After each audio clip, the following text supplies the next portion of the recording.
Elle a été maintes fois reportée et personne ne pouvait être sûr que le scrutin serait maintenu. La présidentielle en Centrafrique aura quand même bien lieu ce mercredi, après 3 ans de guerre civile et dans un climat plus qu'instable. 30 candidats sont inscrits, 3 sont favoris, aucun ancien président ne se présente.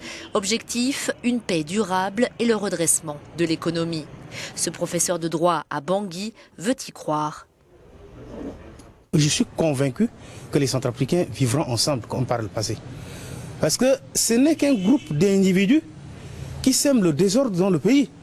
Et la preuve, c'est qu'au courant de la semaine, je crois vers la fin de la semaine dernière, au kilomètre 5, les musulmans ont marché contre les autres pour dénoncer ceux qui sont les fauteurs de troubles au kilomètre 5.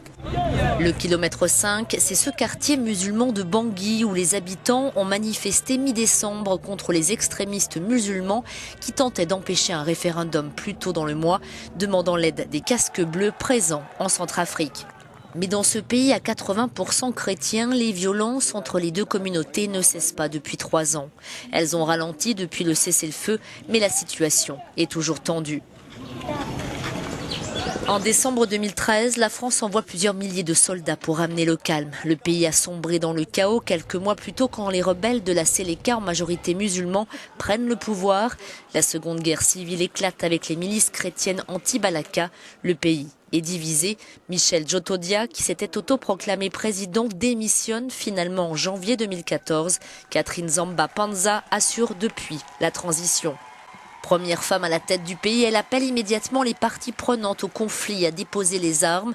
En juillet de la même année, les belligérants signent à Brazzaville un accord de cessez-le-feu qui prévoit notamment la formation d'un gouvernement d'union nationale. Parmi les 3 favoris à la présidentielle, Anissé Georges Dologuélé, économiste de formation, ex-premier ministre, surnommé Monsieur Propre. Pour lui, le pays n'est pas encore tiré d'affaire. Vous pouvez faire tous les discours de réconciliation que vous voulez. Vous pouvez faire signer tous les actes de réconciliation que vous voulez. Tant que vous n'avez pas fourni à votre peuple de quoi manger, les conditions de crise sont toujours là. Dans ce pays de 4,8 millions d'habitants, les électeurs, chrétiens comme musulmans, se sont massivement inscrits sur les listes électorales.